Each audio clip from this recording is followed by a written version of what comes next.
The Wolf Queen by Walking Yarth. The Life Story of Queen Potema. Book 1. From the pen of the 1st century 3rd era sage Montokai. 3E63. In the autumn tide of the year, Prince Pelagius, son of Prince Uriel, who is son of the Empress Quintera, who is niece of the great emperor Tiber Septim, came to the high rock city-state of Camlorn to pay court to the daughter of King Volstead. Her name was Quintilla, the most beauteous princess in Tamriel, skilled at all the maidenly skills and an accomplished sorceress. 11 years a widower with a young son named Antiochus, Pelagius arrived at court to find that the city-state was being terrorized by a great demon werewolf. Instead of wooing, Pelagius and Quintilla together went out to save the kingdom. With his sword and her sorcery, the beast was slain, and by the powers of mysticism, Quintilla chained the beast's soul to a gem. Pelagius had the gem made into a ring and married her. But it was said that the soul of the wolf stayed with the couple until the birth of their first child. 3E80. "The ambassador from Solitude has arrived, Your Majesty," whispered the steward Balvus. "Right in the middle of dinner?" muttered the emperor weakly. "Tell him to wait." "No, father, it's important that you see him," said Pelagius, rising. "You can't make him wait and then give him bad news. It's undiplomatic." "Don't go then. You're much better at diplomacy than I am. We should have all the family here," Emperor Uriel II added, suddenly aware how few people were present at his dinner table. "Where's your mother?" "Sleeping with the archpriest of Kynareth," Pelagius would have said, but he was, as his father said, diplomatic. Instead he said, "At prayer." "And your brother and sister?" "Amiel is in First Hold, meeting with the Archmagister of the Mages Guild, and Galana, though we won't be telling this to the ambassador, of course, is preparing for her wedding to the Duke of Narcissus, since the ambassador expects her to be marrying his patron, the King of Solitude, instead. We'll tell him that she's at the spa, having a cluster of pestilent boils removed. Tell him that, and he won't press too hard for the marriage, politically expedient though it may be." Pelagius smiled. "You know how queasy Nords are about warty women."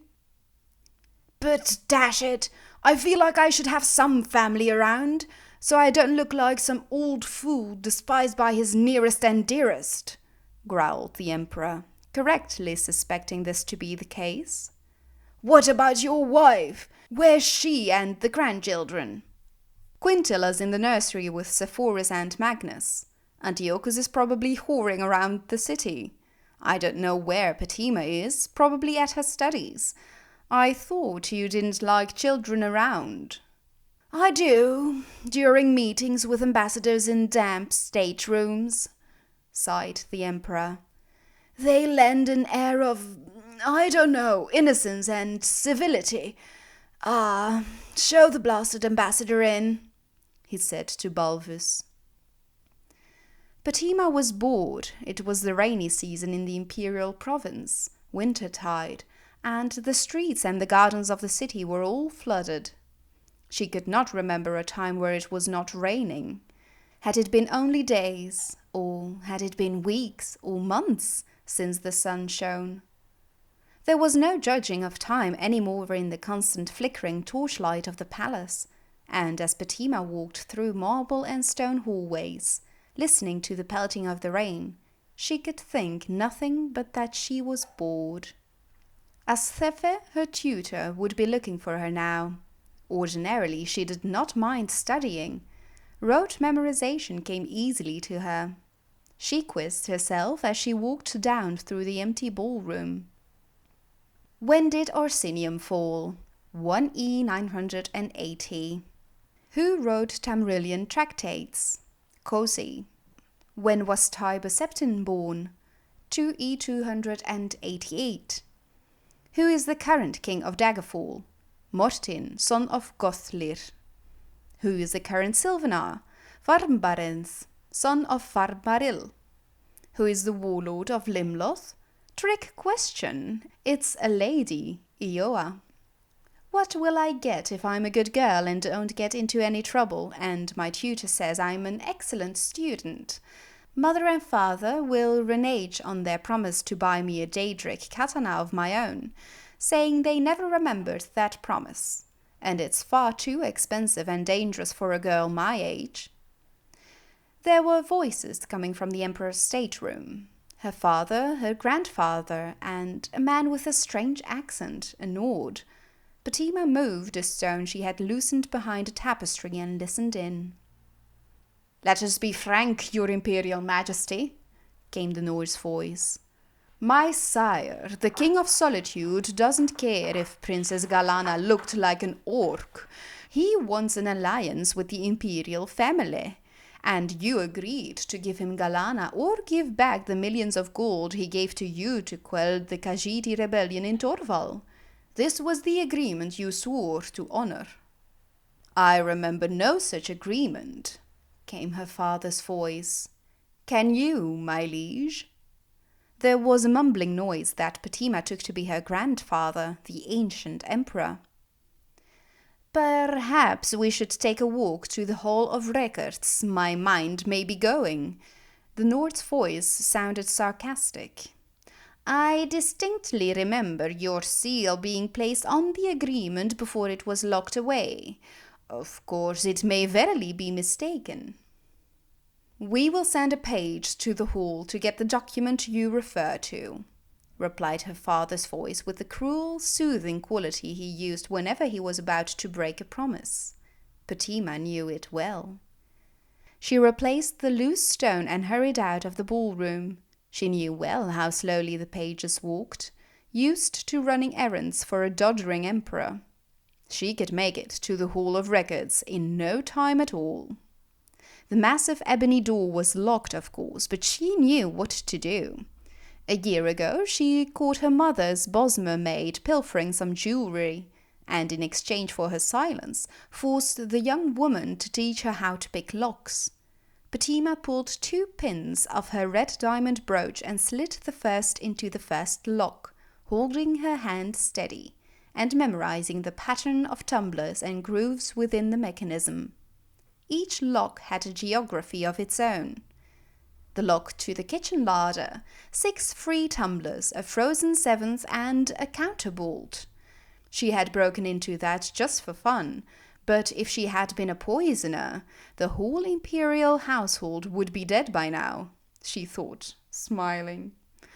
The lock to her brother Antiochus's secret stash of Khajiit pornography, just 2 free tumblers and a pathetic poisoned quill trap easily dismantled with pressure on the counterweight.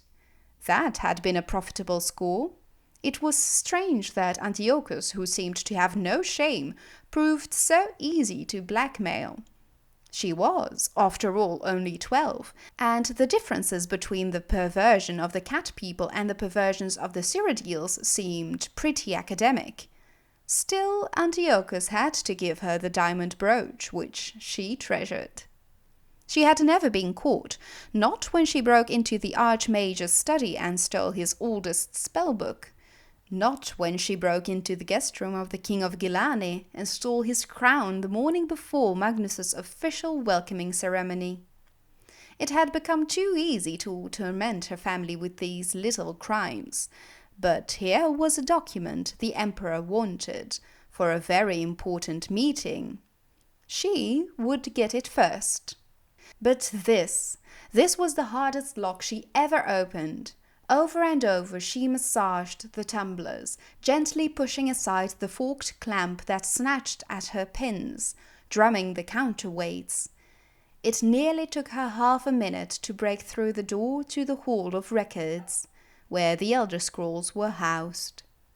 The documents were well organized by year, province, and kingdom, and it took Potema only a short while to find the promise of marriage between Uriel Septim II, by the grace of the gods, Emperor of the Holy Cyrodiilic Empire of Tamriel, and his daughter, the Princess Galana, and His Majesty King Mantiarco of Solitude. She grabbed her prize and was out of the hall with the door well locked before her page was even inside. Back in the ballroom, she loosened the stone and listened eagerly to the conversation within. For a few minutes, the three men, the Nord, the Emperor, and her father, just spoke of the weather and some boring diplomatic details. Then there was the sound of footsteps and a young voice, the page. Your Imperial Majesty, I have searched the Hall of Records and cannot find the document you asked for. There, you see, came Potema's father's voice. I told you it didn't exist. But I saw it! The Nord's voice was furious. I was there when my liege and the Emperor signed it. I was there! I hope you aren't doubting the word of my father, the sovereign emperor of all Tamriel, not when there's now proof that you must have been mistaken. Pelagius's voice was low, dangerous. Of course not, said the Nord, conceding quickly.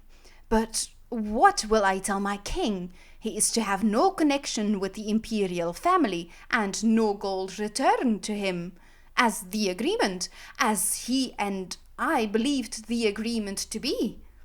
We don't want any bad feelings between the Kingdom of Solitude and us, came the Emperor's voice, rather feeble but clear enough. What if we offered King Mantiarco our granddaughter instead? Potema felt the chill of the room descend on her. The Princess Potema, is she not too young? Asked the Nord. She is 13 years old, said her father. That's old enough to wed. She would make an ideal mate for your king, said the Emperor. She is admittedly, from what I see of her, very shy and innocent, but I'm certain she would quickly grasp the ways of court. She is, after all, a Septim. I think she would be an excellent Queen of Solitude. Not too exciting, but noble.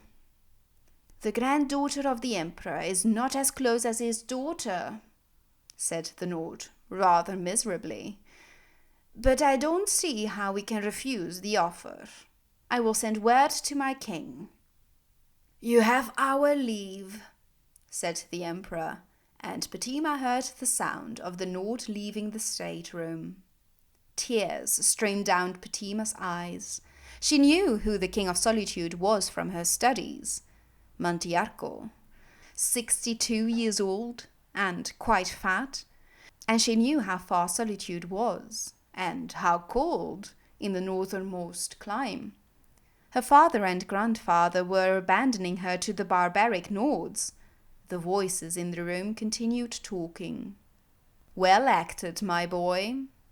Now make sure you burn that document, said her father. My prince? Asked the page's querulous voice. The agreement between the Emperor and the King of Solitude, you fool. We don't want its existence known. My prince, I told the truth. I couldn't find the document in the Hall of Records. It seems to be missing. By Lorcan, roared her father. Why is everything in this palace always misplaced? Go back to the hall and keep searching until you find it. Potema looked at the document. Millions of gold pieces promised to the King of Solitude in the event of Princess Galana not marrying the king. She could bring it into her father, and perhaps as a reward he would not marry her to Mantiarco. Or perhaps not. She could blackmail her father and the Emperor with it and make a tidy sum of money. Or she could produce it when she became Queen of Solitude to fill her coffers and buy anything she wanted. More than a Daedric katana, that was for certain. So many possibilities, Potema thought, and she found herself not bored anymore.